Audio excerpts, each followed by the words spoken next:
here with Master Jose Michan from Mexico. This is our yoga master. We just came back from a retreat, an annual yoga retreat outside of St. Louis, and I'd like to ask him a couple of questions and that I believe and is important for the new generation, and we'll see what the Master has to say. Master, we've been practicing yoga for many, many years. Please tell the American people, why is yoga so important for us? Many of the people know that yoga is very ancient. The word yoga comes from the Sanskrit yug, Y-U-G, that means union.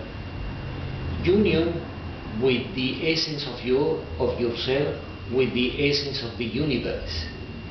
Then yoga is the method, is a methodology that you found how to enlighten your life, how to have better quality of life.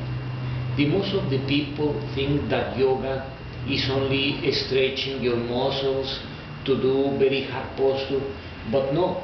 Yoga is the meaning to be in union with yourself. Those practice of Hatha Yoga, the most important is the asanas. And we have 84,000 asanas that is possible to practice and is related with the animal families that we have in the planet. Then the yoga is very ancient, and now a lot of people are interested to practice the yoga because the asanas, that is one of the most important, stretch your muscles, stretch your mind, and also give it to you the platform that you know how to awake your will. When you awake your will and you use in a good way, then you start to do any activities with more conscience and also to control your instincts. It's very interesting to know how is the yoga teach to you to develop yourself. So it's fair to say that if we practice a lot of yoga, it's going to help us to strengthen our will.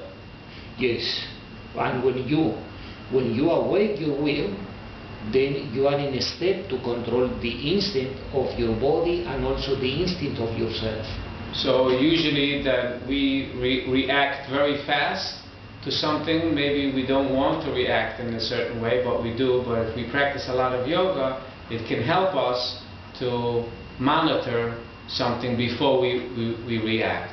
Yes, because you filter the violence, you filter the negative things, and not it's easy that suddenly one person awake you to put you in out of balance.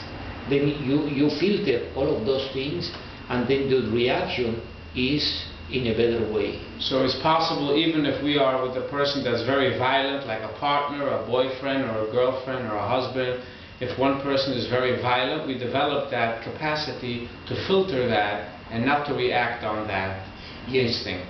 Yes, because first you defend yourself that the other person wants to communicate to you in one way.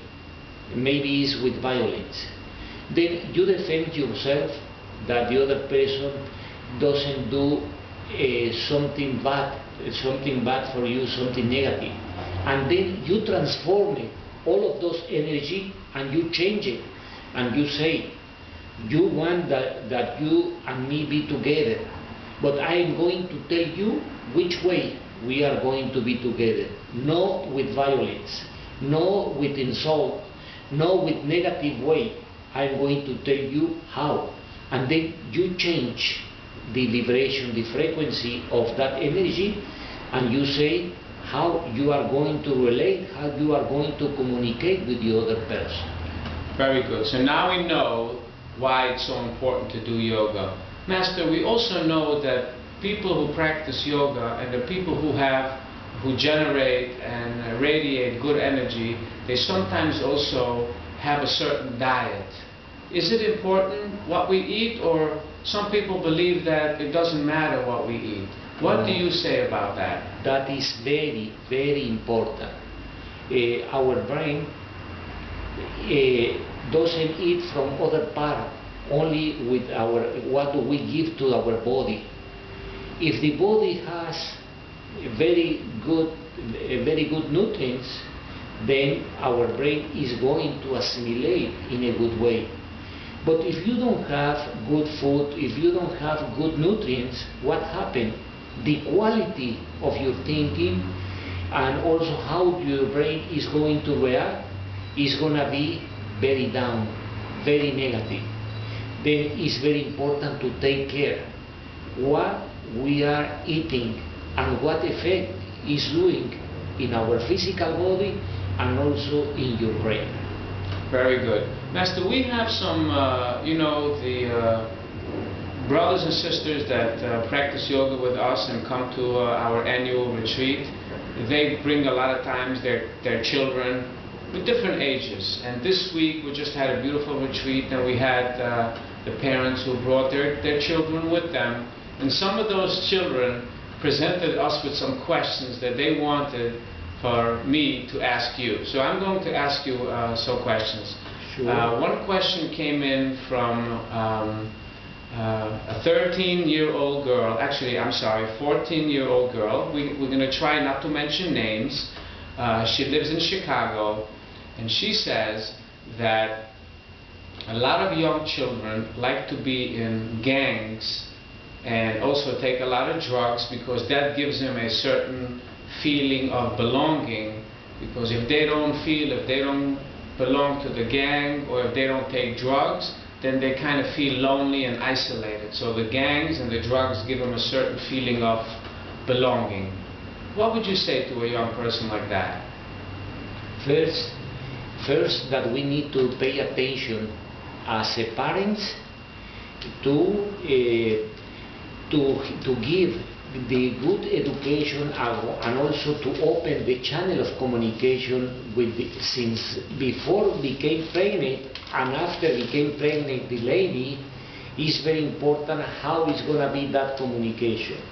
If the baby, and also when we are a child, we grow without love, without enough touching, without enough hug, all of those things is going to affect it. And when the people feel that they don't belong to something, it's very easy that other people who are doing delinquency, who are doing very negative things, catch them.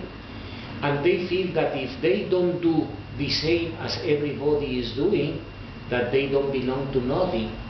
But when you have very good roots in the family, very good roots with the parents, very good roots at home, then you have the capacity to be outside of home, to be in front of many people, and they are not going to contagious you. They are not going to catch you in the negative way. And also you became like a little light. When you see the dark in one place, little light is enough to illuminate the place. And that happens when you have a good confidence, when you grow with a good love, when you increase your confidence, and that kind of security help you to develop yourself and also to develop the other people. The groups who form that kind of behavior that is very vulgar, very negative. You mean, I'm sorry, but you mean the gangs? The gangs, yes. Yes, okay. The gangs. You are going to see that the most of them, the history when